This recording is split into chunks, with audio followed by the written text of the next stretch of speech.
So I was not alive in 68 or 69, and I hope you won't take that against me.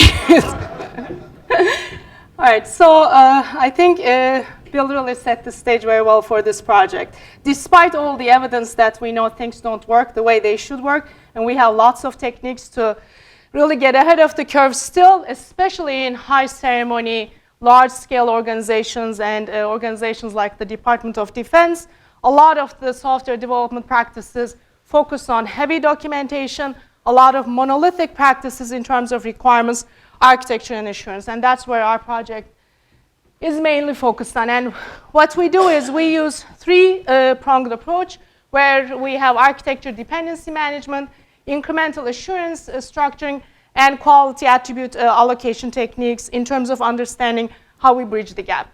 Our experience has shown that the reason that there's a gap is what happens is you define the problem, there's an upfront requirements effort, there's an architecture maybe defined, even if you're using agile development techniques.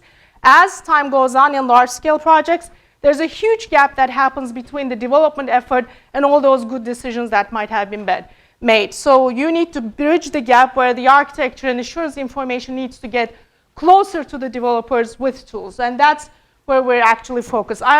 This is a large project, so I'm going to take you through one thread of the work that we worked with collaborators and show you some of the artifacts, and I'll be around throughout the day and in the poster session to answer any other questions. So our approach focuses on a structure called multidimensional dependency analysis.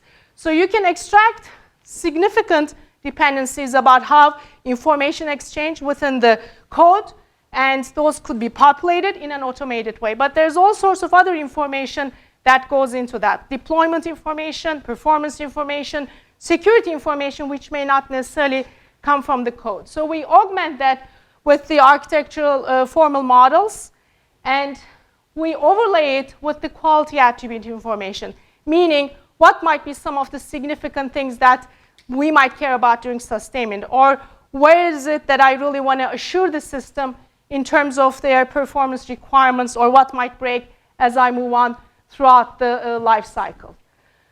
There's an aspect of this which we call assurance cases, where you can actually define the assurance case based on the argument and the evidence that you need to track throughout the development life cycle. What, of course, this picture already demonstrates is there are so many different kinds of information that you need to gather.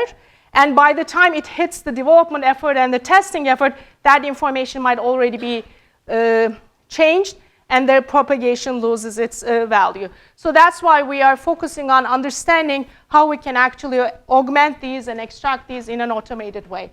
And how it comes back to the value-driven iterative incremental development is, in large-scale projects, you are not going to fix everything. You really want to focus on the high return on investment, and can this artifact-focused analysis provide you the right information where you might actually get the biggest bang for the buck, and that comes with the predictable architecture increments. So in the way we focus on this is tracking this additional information as a DSM, which we call dependency or design structure matrix. And we also have tools that have formal architecture representation approaches like the AADL analysis tool, and we augment some of the information with the fault analysis information that comes from AADL, and then apply some of the existing structural metrics to see the gaps. What we've observed working with organizations is that there's a lot of tools that are disparate, especially in avionics and automotive domains. Some of the model-based engineering tools like Skate, Simulink, MATLAB, they provide one view of the system. That becomes their architecture thinking, and that's actually where the problems start. So that's where we're trying to contribute our contributions and the analysis. So one example, and I'll just show this as an eye chart, but there's a publication out there that you might actually look at. We worked with an organization, and what we had available to us was only the architecture artifacts. We didn't have the code available, we didn't have any of the other artifacts, and they had gone through a major re-architecting of their system.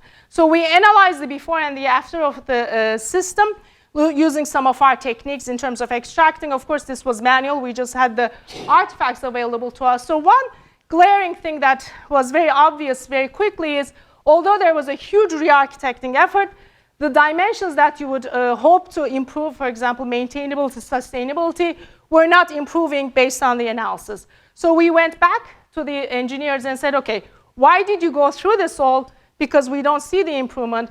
And the real improvement was actually in the safety critical testing. That's where it pays for the bug. That's where you actually have to be able to track the information. It's the downstream. Of course, the big learning was that the architecture documents have only partial information when it's document-based.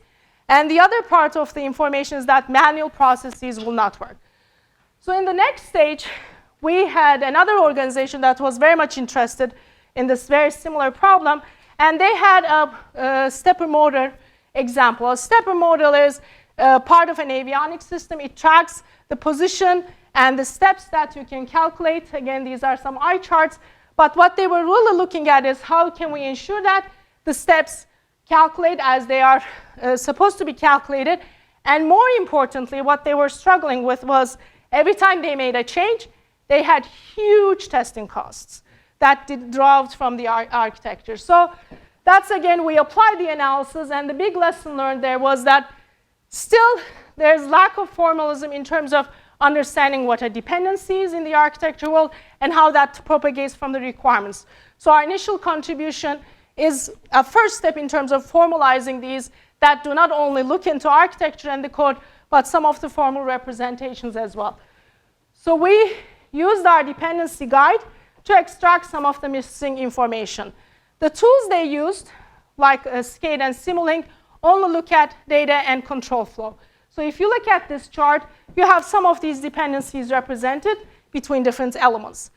This picture actually becomes really more granular when you look at some of these additional information that you can glean when you have the formal architecture analysis augmented with it. So all these red elements are the aggregation, sequence of flow, location, and physical behavior dependencies, which actually are the ones that were causing them the testing effort, which were the ones that were causing them to make sure that they weren't missing any steps and where they were really missing the boat.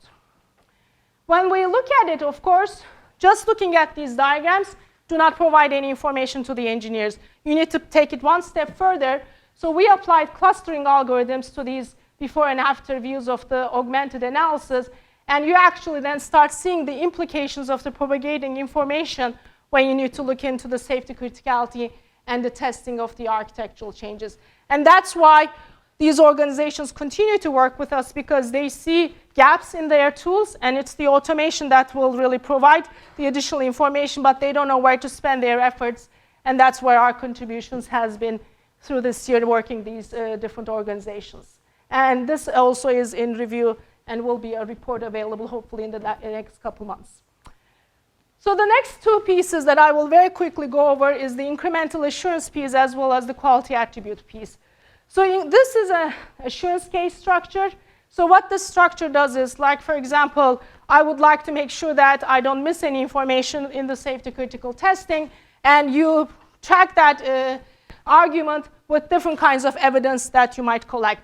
What we've observed is that that is a very involved process. There's so many different evidences and activities that come with it, and focusing that process into, again, areas that have the high return on investment requires some architecture thinking. So our efforts focused on both developing the theory and the structure of the confidence maps and the assurance cases, but also we developed a prototype tool where you can generate an initial confidence map using requirements so that you can see the gaps both in the requirement space as well as in the assurance space.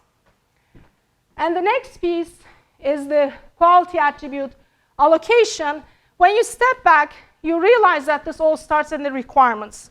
There's a lot of significant architectural significant requirements missed, understanding its implications down the line, and the assumption that iterative incremental development, agile software development, or X or Y process will solve that tends to be wrong. That was actually a big aha moment for us when we recognized these issues occur regardless of the process, regardless of the techniques they were using, even they were using the right techniques. Because the bottom line comes to they are not able to track this information. So we've identified that that rework happens regardless, and the more focus on extraction techniques and tool focus is really what's needed. So there's another example, again, coming from a collaborator. What we've done is we've tracked their way of moving through different performance requirements throughout the process. And what we've seen is they actually start with nuggets of architecture information that they don't track. What they do is they keep changing that information, but because it's only in these disparate artifacts, a lot of the issues that they see down the line fall through the cracks with unanticipated changes. So this is a performance requirement, and in order to help organizations, we experimented with a semantic wiki kind of an approach, because if you don't know how to track these, you're not going to be able to understand where changes might have happened. And again, that's available as an early prototype in terms of using as you're developing throughout the iterative development lifecycle. So our outputs, we had a good year. We have these little prototypes that we're moving into FY15 and building on to more formal approaches. We had a number of publications that showcased the work results. And most significantly, the ones that we work with organizations become very valuable to us, because there we're able to use their artifacts and see the gaps in the artifacts. And the gap continues to be the document-driven approach to architecture that is left as you move down the line, where you need to have more tool-driven approaches. And going forward, the efforts will continue in two lines. One is understanding what can actually be better automated and correlated with project performance measurements like the delay and the rework, which we're calling improving software sustainability through data-driven technical debt management. And the other line is the incremental lifecycle assurance of critical systems, where we will focus more on understanding how requirements could be formalized better and mapped to the assurance cases down the line with, again, formal architecture approaches so that the gaps can be closed. As I said, we were a large team. We were focusing on different aspects of this, and we had a number of external collaborators as well as industry collaborators. Okay, thank you.